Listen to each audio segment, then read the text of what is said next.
অখিল গগৈ হেমন্ত বিশ্ব শৰ্মাৰ মানুহ আমি বাৰ কৈ আছো। আমি জানো যেতিয়া আমাৰ এই যে কোন চনত হৈছিল এলায়েন্স হৈছিল কংগ্ৰেছৰ লগত 2001 বছৰ এই অখিল গগৈ এই লুৰিণজ্যোতি গগৈ আপাৰ আছামত বৰবাদ কৰিছে, জ্বালাই ৰাখিছে। এতিয়া অখিল গগৈয়ে প্ৰেডিকশ্যন কৰি আছে যে কংগ্ৰেছে এটাও চিট নাপায়। আমি জানো, মই বাৰ কৈ আছো কংগ্ৰেছ এটাও চিট নাপায়। পঞ্চায়ত ইলেকশ্যন বিচাৰি কেণ্ডিডেট পোৱা নাই, এতিয়া কি আসমানৰ পৰা কি হ'ব? আৰু এইটো পুৰা প্ৰি প্লান বাই ডক্টৰ হেমন্ত বিশ্ব শৰ্মা। অখিল গগৈ হেমন্ত বিশ্ব শৰ্মাৰ মানুহ আমি বাৰ কৈ আছো। লুৰিণজ্যোতি হেমন্ত বিশ্ব শৰ্মাৰ মানুহ আমি বাৰ কৈ আছো।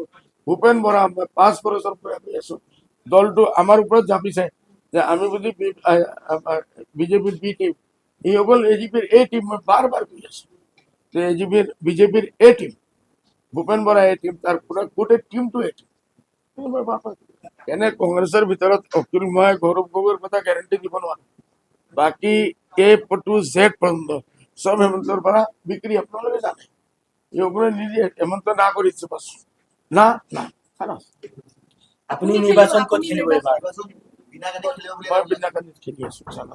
আমি 5 বছৰ পৰা এইটো কথা কৈ আছো ভাই। पहले डूबने वाले को पानी में नीचे रास्ता दिखता है। हाँ, मैं নিজে হাতরা জানো, মই নিজে যিমান নিচে যাওঁ আৰু পোহৰ আহে বেছি। মানে মই এইটোৱে পালো পালো কৈ মৰি যায়। আৰু এটা কৈছো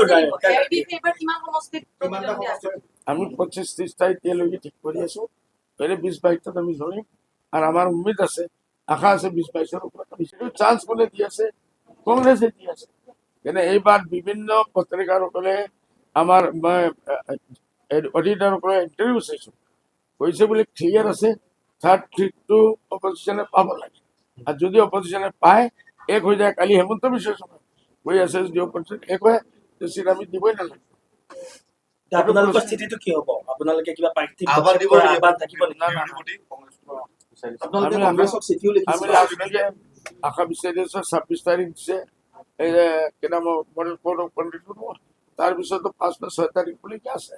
আমি আশাবাদী আছো যে এনি হওক কোনো না কোনো প্ৰেছাৰে সকলেও মানিব আৰু সকলে বাধ্য হ'ব। নহ'লে কি ক্লিয়াৰ হৈ যাব যে ভূপেন বৰাও বিজেপিৰ এজেণ্ট আছিল আৰু গৌৰৱ গগৈও এই বিজেপিৰ এজেণ্ট ক্লিয়াৰ হৈ গ'ল। এটা চিট দি দিলে, ৰাজ্যসভাত কিবা একো নহ'ব, বিজেপিয়ে ল'ব। আপোনালোকে কংগ্ৰেছৰ হেল্প খুজিছিলে, কিবা হেল্প কৰিব বুলি আপুনি আশা এতিয়ালৈকে নাই। এই কথা ভূপেন বৰাই কৈছে তালাক তালাক তালাক। মই কৈছো তালাক মুছলমানে দি হিন্দু মানুহে দিয়ে, আপোনালোকে কিয় তালাক দিয়ে? যদি আমি তালাক দিব লাগে আমি আপোনালোকক তালাক দিম। আমি তালাক দি আছো, তথাপিও আমি আশাবাদ। আমাৰ ইছলামত 3 তালাক দিয়াৰ পিছতো ফিৰাই যদি মিয়া বিবিৰ ভিতৰে ৰাজি তো क्या करेगा? চান্স এতিয়া যদি কংগ্ৰেছে এলায়েন্স বিচাৰে মানে এতিয়াও আপোনালোকে যাব? লাস্ট মুহূর্ত থেকে আমি আছি। কেন আমার না এটাই ইন্টেনশন হল এইবার বিজেপিক আমি অসমৰ পৰা বিদায় দিব লাগে। এটা আমাৰ মনে হয়।